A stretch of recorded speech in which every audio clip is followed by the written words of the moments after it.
Der One of One. Der ist in einer anderen Liga. Oh.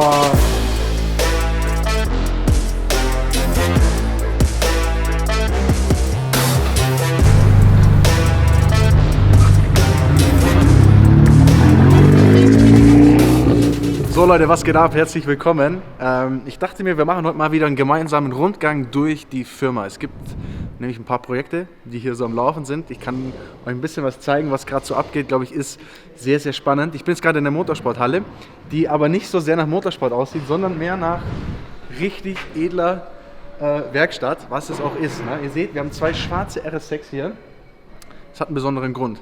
Ich habe es ja schon mal etwas geteased. Ne? Wir sind da gerade drauf und dran, noch etwas sehr, sehr Schönes zu bauen. Und das, was wir da bauen, wird hier gemacht. Ne? Ihr seht es, das sind die Hebebühnen, die wir extra hier noch frisch aufgebaut haben, dass man halt hier echt in allerfeinster Kulisse Fahrzeuge aufbauen kann. Und wir haben auch ein bisschen vorgesorgt. Ihr werdet jetzt denken, was ist denn hier los? Wir haben ein paar RS6 hier stehen. Ne? Ich zeige euch mal, was wir noch alles haben. Hier drüben stehen jetzt gerade die zwei DTM-Autos. Allerdings kann ich die euch noch nicht zeigen. Ich kann euch das hier mal zeigen. Die sind nämlich fertig foliert. Ne? Das Design ist noch ein bisschen geheim. Nächste Woche Donnerstag zeigen wir euch ein Video von den neuen Designs und auch ein Interview. Ja, ich habe einfach ein bisschen mit Sophia Flörsch gequatscht. Die war nämlich hier. Haben viele nachgefragt. Also wenn ihr es sehen wollt, abonnieren nicht vergessen. So viel kann ich zeigen. Boah, schaut aber schon nice aus, oder? Krank, oder? Ist das verrückt? Ist das verrückt? Sieht echt gut aus. So, lass uns mal rübergehen in die LKW-Halle, Leute. Ihr wisst, dadurch, dass DTM ja alles neu ist, wir jetzt ja nicht mehr als Werkseinsatz das Ganze machen, sondern eben als Privatteam wieder. Ne? Back to the roots. Dadurch haben wir jetzt auch die LKWs natürlich wieder neu gemacht und neu designt. Es sind 3 Stück an der Zahl, die wir haben. Ne? Also richtig geil. Einen davon hatten wir auch neulich mal in Papenburg dabei, beim Dreh. Na, das ist natürlich mega, wenn man auf sowas zurückgreifen kann. Sind natürlich Top-Auflieger. Ne? Also richtig geile Rennsportauflieger, wo die Rennautos reinkommen und die dann immer zu den Rennen oder Rennstrecken dieser Welt kommen. Wie ihr seht, auch hier stehen einfach mal noch ein paar RS6. Sollen wir das Video so RS6 Flex nennen eigentlich, oder? Dann müssen wir aber jetzt auf die Suche nach noch mehr RS6 gehen. Noch mehr RS6, ja, wir haben noch mehr. Okay, wir suchen jetzt, wie viele RS6 haben wir auf dem Hof? Sollen wir zählen? Also wir haben hier 1, 2, 3, 4, 5. Drüben hatten wir... Okay, also ich baue jetzt einen RS6-Counter ein. RS6-Counter. Drüben waren 2 am Umbauen und nochmal 3. Also sind wir bei 11? Checken wir gleich Okay, mal. checken wir mal. Hier, unser neuer Auflieger von der Rennstrecke auf die Straße. Finde ich jetzt geil geworden, oder? Vor allem 3 davon, das schaut richtig Vor allem mächtig aus. 3. Nicht ganz so viel wie die RS6, aber ist schon mega. Ist eine echt aufregende Zeit für uns gerade als Firma. Ist auch echt eine gute Stimmung, weil die Dinge gut laufen, viele spannende Projekte. Also das ist schon mal mega, aber wir machen uns jetzt mal weiter auf die Suche. Komm, das finde ich eine gute Idee. Zwischendurch einfach auch mal ein bisschen euch zeigen, was hier so vor sich geht. Ne? So, was hatten wir jetzt hier? 5 von 5? Ne, 6 und 5, 11. Ne, da waren 6, glaube ich. 5. 5. Außer dass da hinten ist auch ein RS6. Der höher gelegte da hinten. Ja. Also 5, 10. 10. So. 11. 11? RSQ8 zählt nicht, ne? RSQ8 zählt nicht.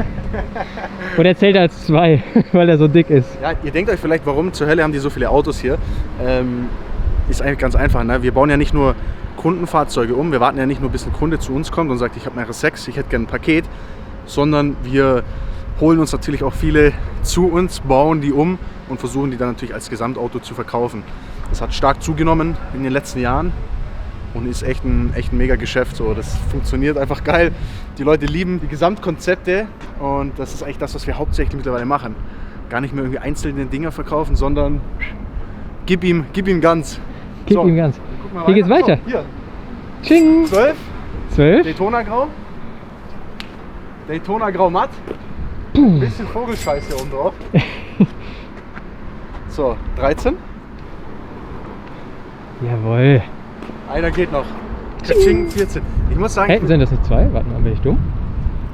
Ah ne, ist ein R7. R7, okay. ja, ist krass, ne? Ich schwöre, die Front ist einfach gleich. Wenn man einfach nur aus dem Winkel sieht, denkt man, da stehen 2 hier, aber das ist ein R7 Jens. Ist fast ein bisschen schade, dass einer fehlt hier noch, der stand gestern noch hier, der war in einem so ein dunkelblau matt. Ich zeige es euch mal, ich habe es in meiner Insta-Story gehabt.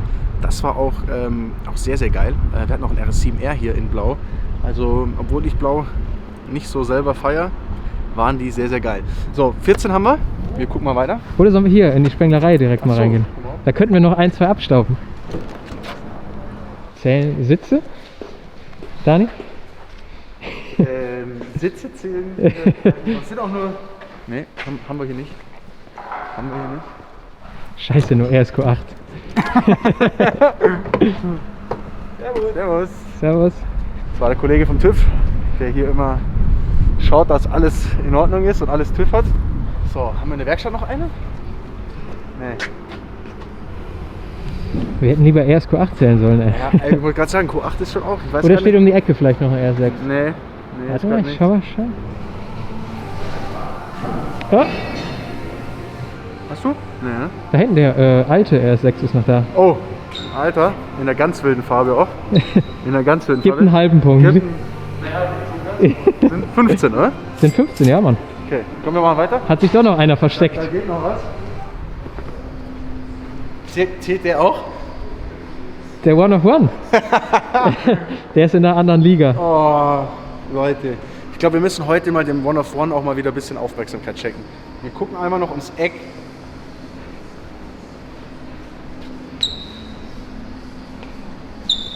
Da ist auch noch einer, aber den können wir nicht zeigen tatsächlich.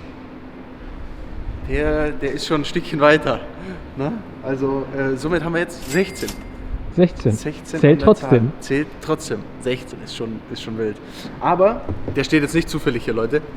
Den habe ich vorhin schon hergestellt, weil ich gemerkt habe, dass ganz viele immer auch mich gefragt haben, ey, was mit One of One, wo bleibt denn der? Ja, ich einfach dachte, wir holen den heute mal wieder raus. Na, wir müssen den, glaube ich, mal wieder rausholen. Es ist auch so, es sind natürlich auch viele neue Zuschauer seit dem One of One Projekt dazugekommen. Na, also viele wissen das vielleicht gar nicht. Wir haben damals einen A1 genommen, ne, und haben einfach für uns so ein Projekt in der Firma gesucht, was mal etwas ausgeflippt ist, ne, was jetzt gar nicht um Verkauf geht oder man will das auf die Straße bringen, was man kaufen kann, sondern echt nur einfach mal so ein Gesamtpaket an Kompetenz auch zu zeigen. Ne? Einfach zu zeigen, was können wir hier machen, uns selber in der Firma zu challengen und dann eigentlich auch was zu nehmen, was man gar nicht erwartet, nämlich ein A1. Ja? Eigentlich bescheuert, könnte man jetzt sagen, aber nach wie vor, wenn ich dieses Auto sehe, bin ich so stolz und finde es so geil, was wir da auf die Beine gestellt haben. Der schaut so brutal aus. Ja? Sollen wir vielleicht einfach, ich könnte noch mal ein bisschen drüber reden, oder was wir gemacht haben, vielleicht so im Schnelldurchlauf, oder? Ich glaube, das ist viel. Oder wir machen den an und fahren eine kurze Runde. Können wir auch machen. Sollen wir mal rausfahren? Wie in so einem Playstation-Spiel so. Anmachen, drüber reden. Anmachen, drüber reden. Anmachen. Anmachen. Okay, wir machen ihn an. Ja, also ohne Scheiß. Ich bin auch immer noch im Überlegen, ob wir dieses Design nicht mal noch auf irgendein anderes Fahrzeug bringen. Ne? Also das Design ist schon nach wie vor Endkiller, dieses Polygon-Split-Design mit dem freistehenden Breitbau. Endgeil.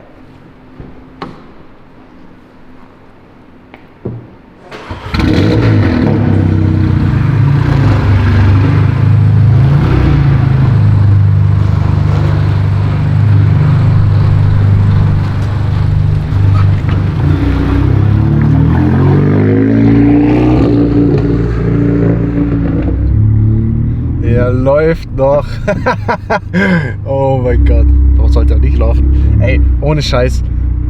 Ich glaube, was man echt am meisten unterschätzt bei diesem Auto ist, wie viel Mühe wir uns auch in diesem Interieur gemacht haben. Ohne Witz. Das Interieur ist fast krasser als bei meinem RS7R. Es ist einfach alles Full Alcantara. Es ist ein R8-Lenkrad hier drin. Das ist immer wieder nice, ne? Komplett krass, oder? Start-Stopp-Knopf am Lenkrad gibt auch immer plus 20% Sportlichkeit. Gibt immer komplett plus. Es ist so geil. Die Sitze, komplette Sportsitze. Wir haben unsere Logos drin. Wir haben den Käfig drin. Ne? Und halt alles echt geil verarbeitet. High-Quality Shit. Es ist so geil. Klar, ich weiß schon, jetzt sagt ihr, warum fahrst du nicht die ganze Zeit im Alltag? Leute, dieses Auto ist halt einfach kein Auto, das jetzt, sag ich mal, für den normalen Straßenverkehr gemacht ist. Das haben wir damals ja bewusst so gemacht. Das ist klar, wir haben den mit einer roten Nummer gefahren, auf der Straße, neben der Polizei.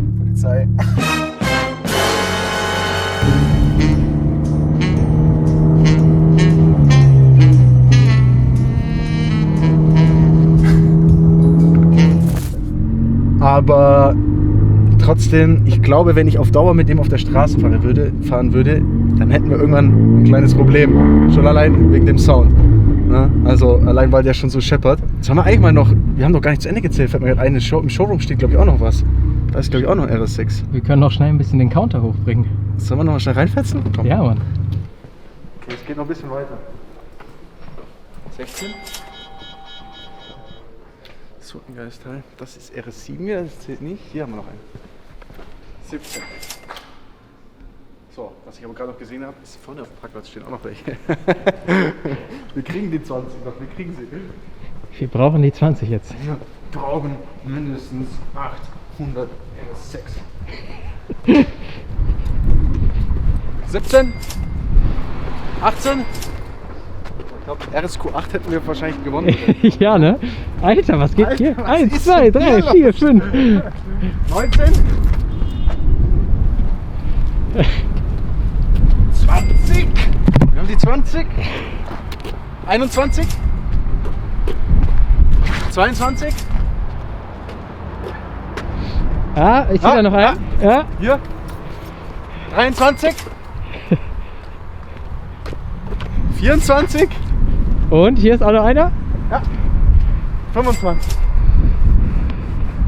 Ich glaube 25 ist doch eine gute Zahl, ne? 25, ja, 6 ist Das ist okay. komplett gestört. Ich wusste gar nicht, warum hier so viele RSQ8 stehen. Normal stehen die hinten, aber die sind wahrscheinlich frisch angeliefert. Ihr seht schon, es passiert sehr viel. So, jetzt fahren wir aber den One of One mal schnell an eine schöne Stelle und gucken ihn noch mal ein bisschen gemeinsam an.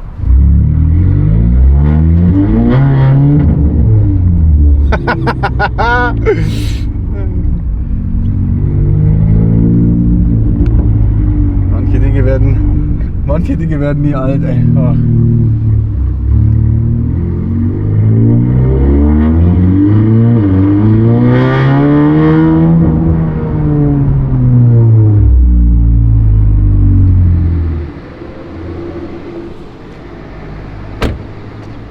Streiten bis heute immer noch so, was das Beste an dem Auto ist oder was die Highlights sind. Also, was ich der Wahnsinn finde, was wir bei dem Auto gemacht haben, ist natürlich die Carbon-Motorhaube. Ne? Voll Carbon mit diesen Schlitzen, mit der Optik. Ich würde das so gerne auch mal auf einen RS7, RS6 und so weiter bringen. Das Problem ist halt nur immer, das alles ist sehr, sehr schwierig zulassungsfähig. Ne?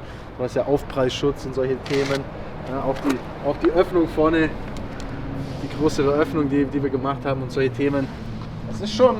Das hat schon echt Spaß gemacht damals, so das alles so zu konzipieren und zu überlegen, auf was hat man Bock. Auch so ein Breitbau gibt es eigentlich, das einzige Mal, dass ich es gesehen habe, ist auf einem Mini, ne, dieser freistehende Breitbau, aber es gibt sehr wenige Autos in der Neuzeit, die überhaupt so einen Breitbau mal gewagt und probiert haben, finde ich auch nach wie vor einfach geil und richtig gelungen. Ich weiß auch noch das Sideblade, wie groß das Sideblade alleine war, ne? Das war so richtig schwer zum einmal über den Kopf ziehen. Allein dieser breite Arsch. Kein Mensch würde, glaube ich, denken, dass es eine 1 ist, wenn du so hier runter gehst. Ne? Also ist eigentlich schon ein bisschen schade natürlich, dass man nicht vielleicht noch ein bisschen mehr damit machen kann oder auf der Straße wegen und so weiter. Andererseits ist es auch ein Auto, was für immer in unseren heiligen Hallen stehen wird und natürlich auch für immer, ja, auch für euch, wenn ihr mal wieder zu uns kommen könnt, auch ins Showroom und so weiter, einfach auch zum Anschauen ist. Ne? Klar, Autos sind zum Fahren da, aber das ist wirklich für mich auch ein Auto zum Anschauen, zum Staunen und zum sich denken, wow, was ist da passiert? Allein auch jetzt so dieser ganze Breitbau, das sieht immer aus, ja okay, man packt einen Teil da dran, aber mit diesem ganzen Konzipieren, Clay, dann entwickeln, Werkzeug dafür machen, das bauen. Also, ich hätte damals auch nie gedacht, dass das so ein Riesenaufwand ist, so ein Teil zu fertigen. Klar kann man jetzt irgendwie mit GFK was spachteln oder irgendwie so, aber dass man es halt gescheit in einer guten Passform hat. Das ist genau das Ding. Ne? Es ist halt immer eine Frage des, wie sauber soll es sein. Und wir haben ja damals echt einen hohen Anspruch gehabt. Das Projekt hat auch über 100.000 € gekostet. Einfach mal, damit auch mal weiß, von was man spricht. Das Auto kostet in der Basis 35, 40. Also das ist natürlich rational gedacht, oder wenn jetzt einer sagt, ja, ihr wollt Geld damit verdienen, ist es Bullshit. Klar, hat sich finanziell nicht gelohnt, aber es hat trotzdem, glaube ich, viel Gutes gebracht und viel Freude bereitet, und das ist manchmal wichtiger, als am Ende zu sagen, man hat Geld damit verdient. Und wie ihr seht, wir haben ein paar RS6 stehen, die wir auch noch verkaufen, und damit versuchen wir das wieder reinzuholen, was wir hier verborgen haben. Das war auch traurig. Irgendeiner hat bei der Essen Motorshow das W hier geklaut. Das Y, Entschuldigung. Also wer auch immer das hat, möge sich bitte melden und es zurückbringen. Das Y fehlt noch. Ja Leute, also wie gesagt, wenn Corona mal wieder vorbei ist, ist auf jeden Fall das Auto natürlich für euch da, steht bei uns zum Anschauen. Es ist nicht weg, wir haben es nicht irgendwie in die Abstellkammer getan. Generell, ich weiß, ihr fragt immer, kommt mal wieder so ein Projekt wie das jetzt und aktuell sage ich euch nein, nicht in der Form, weil bei uns die Firma auf Hochtouren ausgelastet ist mit RS6-Thema, was ihr gesehen habt, mit vielen Dingen, die halt wirklich auf der Straße landen und im Moment ist für uns als Firma, obwohl es eine schwierige Zeit in der Welt ist, ist für uns als Firma eine gute Zeit.